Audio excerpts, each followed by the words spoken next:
এসেছিস মা? ওকে নিয়ে এসেছিস? খুব ভালো হয়েছে। মেয়েটার উপর দিয়ে যা ধকল গেছে। চ মা, ঘরে চ, ঘরে। তোমরা যা বলছো আমি কিন্তু সবটার সঙ্গে একমত নই, বরঞ্চ শৈলর সঙ্গে আমি একটা ব্যাপারে একেবারে একমত। গৌরীর কোনো যোগ্যতা নেই এ বাড়ির বউ হওয়ার।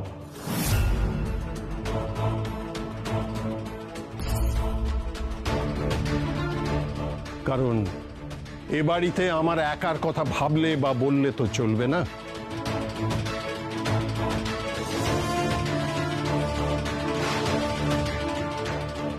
এ বাড়িতে ঘনরাম ঘোষালের তৈরি মায়ের মন্দির আছে।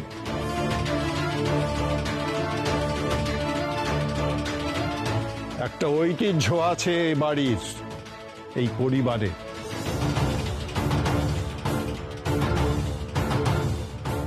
তাকে অপমান করার অধিকার বা ক্ষমতা কোনোটাই আমার নেই।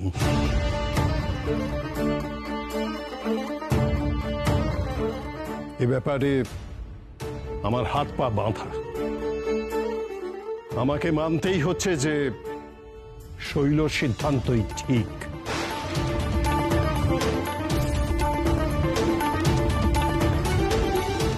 তবে একটা কথা, আমরা যেমন ওকে ঘাড় ধাক্কা দিয়ে এ বাড়ি থেকে বের করেও দিতে পারি না, তেমনি এ বাড়িতে বউ হিসেবে ওকে রেখে দিতে পারি না।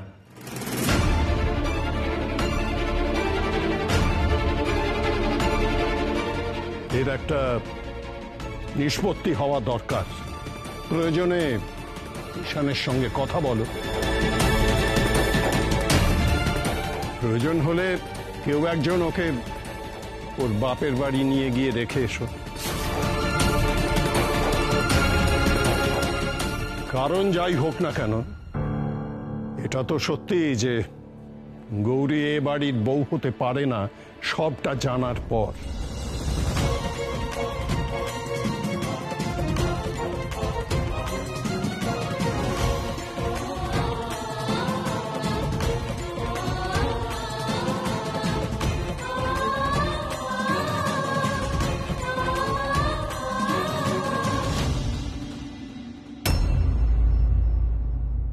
আরে এ তো মেঘনা চাইতে জল শৈল। হ্যাঁ, আমি তো ভাবতেই পারিনি যে গৌরীকে তাড়ানোর এমন একটা সুবর্ণ সুযোগ এসে যাবে। আমি তো প্রথম থেকেই বলেছিলাম ওই গৌরীর জন্ম ছক নিয়ে কিছু একটা গন্ডগোল আছেই আছে। প্রমাণ পেলেন তো? শুধু গন্ডগোল থাকলেই ওকে এ বাড়ি থেকে তাড়ানো যাবে তা নয়, দাদাই সবচেয়ে বড় বাধা হয়ে দাঁড়াতে পারে। ঈশান যখন নেই তখন দাদাকে নিয়েছিল ভয়, কিন্তু এখন তার সে ভয় নেই, কারণ দাদা বলেই দিয়েছে গৌরীকে নিয়ে যা সিদ্ধান্ত নেবার আমরা নেব। একদমই তাই। জেঠুমণি যখন একবার নিজেই বলে দিয়েছেন যে গৌরীর মতো অজ্ঞাত কুলশীলা মেয়ে ঘোষাল পরিবারের বউ হয়ে থাকতে পারে না, ব্যাস গৌরীকে বাড়ি থেকে তাড়িয়ে দিতে তো কোনো অসুবিধে নেই। কিন্তু তাড়াহুড়ো করলে চলবে না, এমন একটা কিছু করতে হবে যাতে গৌরী ফিরে আসার কোনো সুযোগ না থাকে। যা করার খুব ভেবে চিন্তে সিদ্ধান্ত নিতে হবে। আরে গৌরী এ বাড়িতে থাকা মানে তো আপনাদের বিপদ বাড়া, তাই না? আমার তো মনে হয় ওকে একেবারে গুম করে দেওয়াটাই মঙ্গল।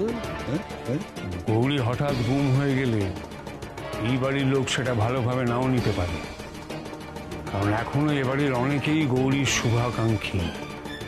তাই খুব সাবধানে পা ফেলতে হবে। এই সুযোগ কোনো মতেই হাতছাড়া করা যাবে না। হন না, যত খুশি সাবধান হন। হ্যাঁ, মানছি সাবধানের মার নেই, কিন্তু বেশি সময় নিলে কিন্তু হবে না। আমি একটা কথা বলতে পারি, গৌরীকে আমি আমার আশ্রমে নিয়ে যাই, সেখান থেকে গৌরী কোনোদিনই ফিরতে পারবে না। কাকপক্ষিতে টের পাবে না গৌরী কোথায়। না ভেবে দেখো, এতে গৌরীকেও চিরতরে তাড়ানো হবে, আর গৌরীকে পেলে আমারও খানিকটা লাভ হবে। এই গৌরীর অবস্থা আমি একেবারে এই ভার্গবীর মতো করে দেব। বেশ, আমার কোনো আপত্তি নেই। শৈল, তুমি কি বলো? আমি শুধু একটা কথাই জানি বাবা, ওই গৌরীকে যত তাড়াতাড়ি সম্ভব আমি বাড়ি থেকে তাড়িয়ে দিতে চাই। ও যতক্ষণ থাকছে আমার শান্তি নেই। আমার চোখের সামনে আমার সব কিছু, সমস্ত কাজে বাধা পড়ছে ওর জন্য। একটা জাত করে না জানা মেয়ে, সে কিনা এসেছিল আমার সঙ্গে লড়তে, আমার সঙ্গে। ভাবলেই আমার গাটা রিরি করে উঠছে বাবা। আরে ওকে বিদায় করুন শৈলমা, তাহলেই তো গাড়ি আর করবে না। আর ওর পরিণতি কি হবে সেটা তো আপনি বুঝতেই পারছেন। কিন্তু কিভাবে গৌরীকে গায়েব করা হবে সে নিয়ে আমাদেরও তো একটা পরিকল্পনা করা দরকার নাকি? আজ রাতের মধ্যে আমাদের সব প্ল্যান একেবারে ছকে রাখতে হবে। কিন্তু এটাও মনে রাখতে হবে যে এই রাতেই কিন্তু প্রাসাদ দান উল্টে যেতে পারে। এ বাড়িতে গৌরীর শুভানুধ্যায়ীরা আমাদের অজান্তেই ওকে সরিয়ে দিতে পারে। না বাবা, পাখি তো উড়তে পারবে না, কারণ যে মুহূর্তে পাখি ওড়ার চেষ্টা করবে আমি ওর ডানা দুটোই কেটে দেব। কোনো চিন্তা করো না বাবা, গৌরী আমার নজরবন্দি হয়ে থাকবে, কেউ ওকে কোথাও নিয়ে যেতে পারবে না। দুর্যোটি বাবা, আপনি শুধু যত তাড়াতাড়ি সম্ভব গৌরীকে এই বাড়ি থেকে নিয়ে যাওয়ার ব্যবস্থাটা করুন। গৌরীকে পাহারা দেওয়ার ব্যবস্থা করব আমি।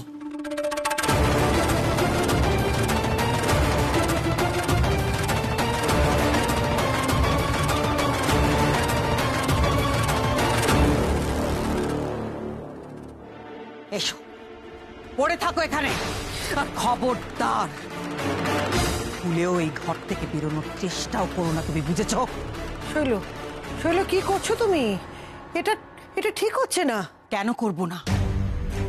কেন করব না তুমি বলতে পারো? তোমরা অবুঝ হতে পারো, এই বাড়ির প্রত্যেকে অবুঝ হতে পারে, কিন্তু আমি পারি না।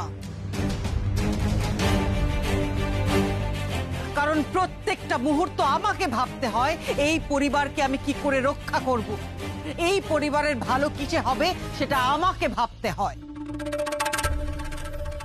আর শুধু পরিবারের কথাই নয়, আমাদের বাড়ি তো মা ঘোমটা কালীর বাড়ি। উনি যদি আমাদের পরিবারের উপর রুষ্ট হন এই মেয়ের জন্য, এই অশুভ মেয়েটার জন্য, তাহলে তার দায় কে নেবে? কে নেবে বলো?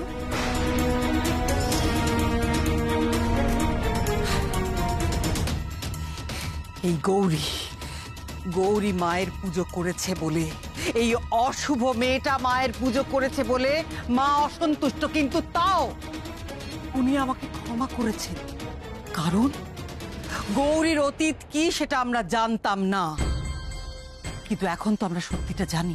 আমি তো জানি সত্যিটা কি, তারপরও আমি যদি কিছু না করি, আমি যদি কিছু না বলি, তাহলে মা আমাকে কোনোদিনও ক্ষমা করবেন না, কোনোদিনও উনি ক্ষমা করবেন না আমাকে। একদম ঠিক বলেছেন। হ্যাঁ, কারণ এই বাড়িতে এরপর আবার কি খারাপ হতে চলেছে সেটা তো কেউ জানে না, তাই না? আর তাছাড়া বাবাও তো বলেছেন যে এই মেয়েকে নিয়ে কি করা হবে সেটা শৈলমা ঠিক করবেন।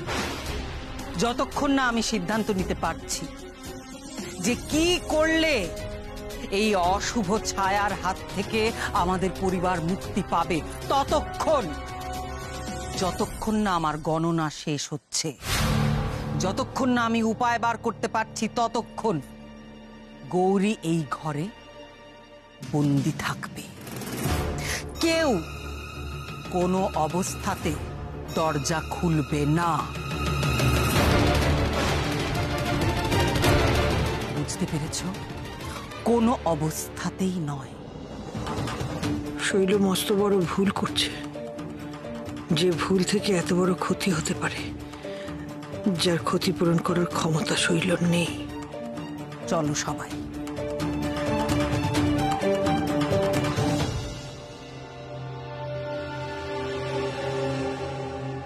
কি হলো? আমার কথা কানে গেল না কারুর?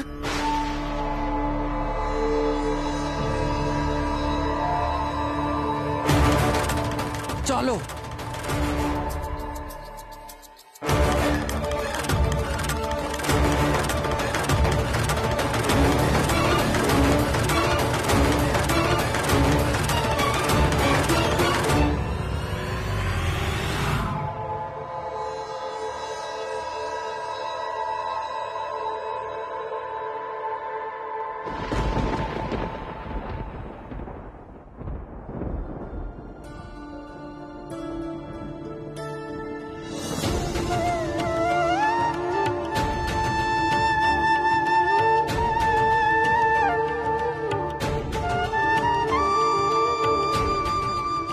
মাগো,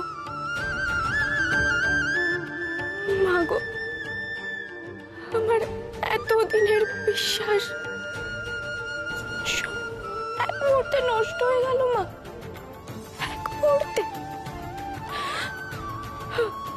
আমার তো কোনো পরিচয় রইল না মা। কে আমি?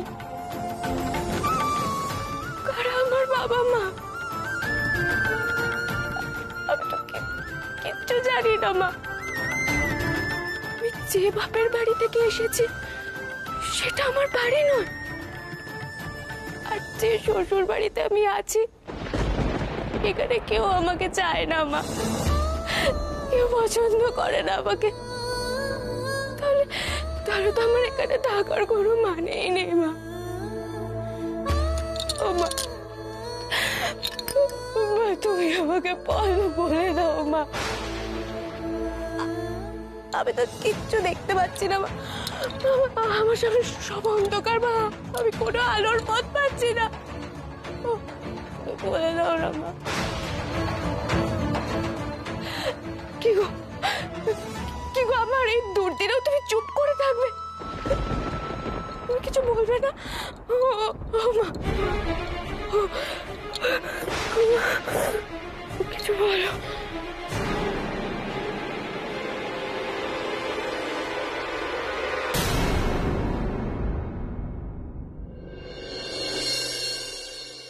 দুপুর থেকে গৌরী মুখে এক ফোঁটা জল পর্যন্ত দেয়নি। এইভাবে চলতে থাকলে তো মেয়েটা অসুস্থ হয়ে পড়বে। না না না, ওকে এইভাবে কষ্ট দেওয়াটা আমি মন থেকে মানতে পারছি না, কিছুতেই পারছি না। আমারও না ছোটটা, আমি এসব একদম ঠিক লাগছে না। আমি জানি না এই বাড়িতে কি হচ্ছে, কেন হচ্ছে, তবে একটা জিনিস আমি জানি আর সেটা বিশ্বাসও করি, যে গৌরী খুব ভালো মেয়ে, ওর জন্য কারোর কোনো ক্ষতি হতেই পারে না। আর মা, সবচেয়ে বড় কথা, গৌরী যে অনাথ সেটা তো নিজেও জানতো না, এতে তো ওর সত্যি কোনো দোষ নেই। এই বাড়িতে যে কি হচ্ছে তার উপরে ভাই নেই, আমার না কিচ্ছু ভালো লাগছে না একদম। শোন, ভালো মন্দ দোষ গুণ আমি না এত কিচ্ছু জানি না, আমি জানতে চাইও না। আমি শুধু একটা কথা পরিষ্কার জানি, ওই মেয়েটার জন্য আমার ছেলের যদি আবার কোনো ক্ষতি হয় আমি কিন্তু ওকে কিছুতেই ক্ষমা করব না। ঠাকুরজি বারবার করে প্রথম দিন থেকে ওর ব্যাপারে সতর্ক করেছিল, যা যা বলেছিল সবটা আজকে সত্যি বলে প্রমাণ হয়ে গেছে। কে জানে মেয়েটার তো জন্ম বৃত্তান্তের কোনো ঠিক নেই, সেই জন্যই হয়তো এত অঘটন ঘটে যাচ্ছে। কিন্তু ওর জন্য যদি আমার ছেলের কোনো ক্ষতি হয় আমি আরে বাবা, ক্ষতি হওয়ার আর বাকিটা কি আছে? হ্যাঁ না, কি বাকি আছে আমি তো বুঝতে পারছি না। ওই মেয়ে এ বাড়িতে আসার পর থেকে তো একটার পর একটা ক্ষতি হয়েই চলেছে, আমাদের শানের প্রাণটা পর্যন্ত জেগে বসেছিল। কেন কেন বারবার করে ওই কথাটা তুই কেন মনে করাচ্ছিস? বড়দি, আমি ওটা মনে করাতে চাইনি, আমি শুধু তোমাকে সত্যিটা বলতে চেয়েছি, বুঝতে পেরেছো? হ্যাঁ দেখো, একবার মা ঘোমটা কালীর দয়ায় বিপদ এড়ানো গেছে, কিন্তু তা বলে যে বারবার এরকম হবে সেরকম তো নাও হতে পারে, বলো? আমি তোমাদের বলে রাখছি, ওই মেয়ে এ বাড়িতে থাকাটাই একটা অলক্ষণে ব্যাপার। এটা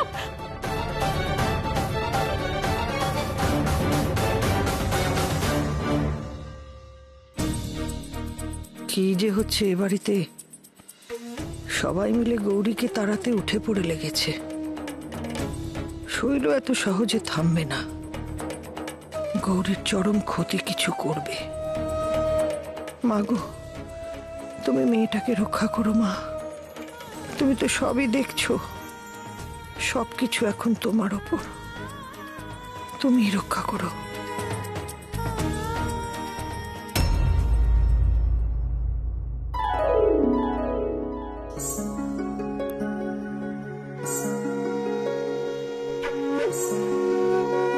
গৌরী, গৌরী, গৌরী, ওঠ, চোখ খোল গৌরী, ওঠ, চোখ খোল। अनादिं सुरादिं मखादिं भवादिं स्वरूपं त्वदीयं न विद्यन्ति देवा जगन्मोहिनी तु वाग्वादिनीयं মা, তুমি তুমি এসেছো মা?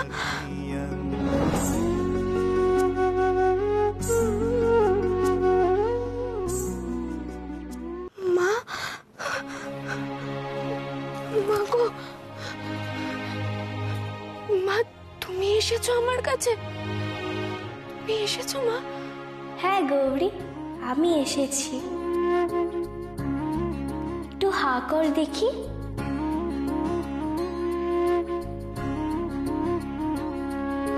निकषप्रस्तर श्यामं शीर्षे मुकुटमण्डितं ललाटे नित्रचिह्नेन त्रिनेत्रीकृतविग्रहम्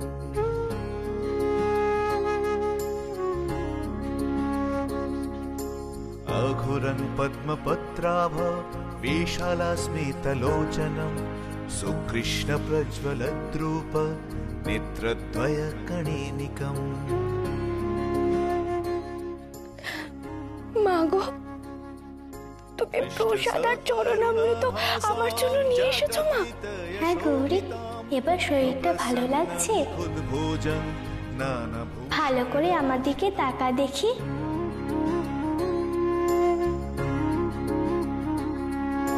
पद्मकृते शिलापीठे शयन शिव वक्षसि शीतं दक्ष पदन्न। কি রে, এখন সুস্থ লাগছে তো?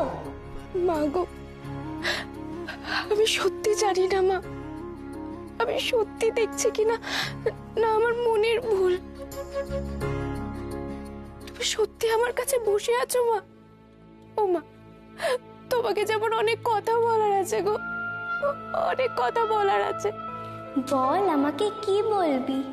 মাগো, মাগো তুমি বলো মা, কেন আমার সাথে এরকম হলো? আমার কি দোষ ছিল? আমার ছোট থেকে বড় হওয়া, আমার বিশ্বাস, আমার জানা বোঝা সব মিথ্যে, সব মিথ্যে হয়ে গেল মা। ছোটবেলা থেকে যখনই আমার কষ্ট হয়েছে, দুঃখ হয়েছে, যখনই আমি ভয় পেয়েছি, আমি মায়ের আঁচলে আশ্রয় নিয়েছি। সেই মা আমার মা নয়। তারপর আমার ভাই বোন, যাদের সাথে আমি হেসেছি, খেলেছি, মুখ দিয়ে আগলে রেখেছি, আমি ভালোবেসেছি, তারা আমার নিজের ভাই বোন নয়। যে বাবাকে ছোট থেকে শ্রদ্ধা ভক্তি করেছি, এ আমার নিজের বাবাই নয়।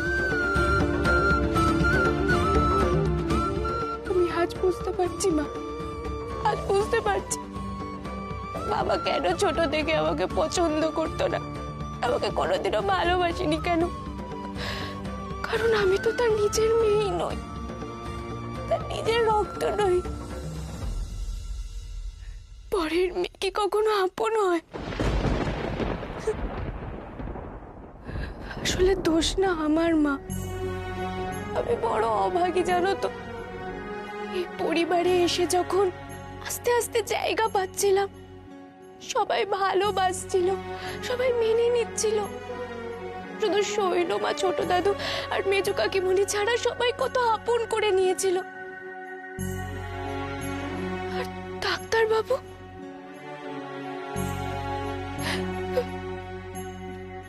ঠিক তখনই এত বড় সত্যিটা সামনে এলো।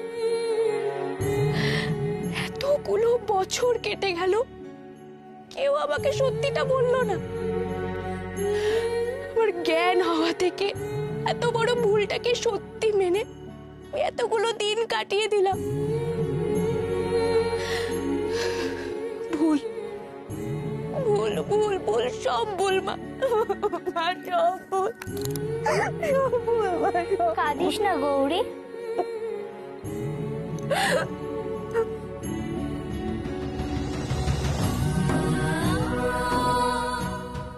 শোন গৌরী, তোর এই জগতে আসার অনেক বড় কারণ আছে রে। তুই এইসব ছোটখাটো ব্যাপারে কাঁদছিস, শোক করছিস, কিন্তু তোকে যে অনেক কাজ করতে হবে, আর এই সবই পূর্ব নির্ধারিত। তুই নিজেকে চার দেওয়ালে বন্ধ করে রেখে কান্নাকাটি করলে হবে? কত মানুষ তোর জন্য অপেক্ষা করে আছে জানিস, আর তুই নিজেকে চার দেওয়ালে বন্দি করে রেখেছিস।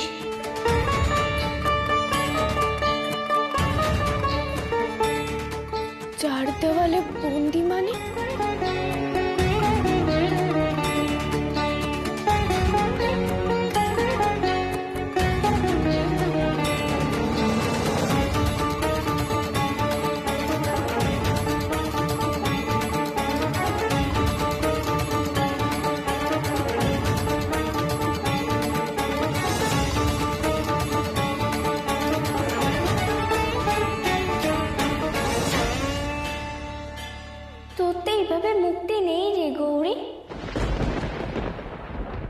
আবার এমন কোনো দরজাও নেই যে তোকে বন্ধ করে রাখতে পারে। মা, তোমার কথার মানে তো বুঝলাম না আমি। তুই মুক্তি চাইলে মুক্তি, আর বাধা পড়তে চাইলে বন্দি। এখন তুই বল কোন পথটা বাজবি। व्याघ्रचर्मम्बराधारे खड्गकर्त्रे करे धरे कपालेन्दि भरे वामे कालिकाभ्यै नमस्तुते। তুই মুক্তি চাইলে মুক্তি, আর বাধা পড়তে চাইলে বন্দি।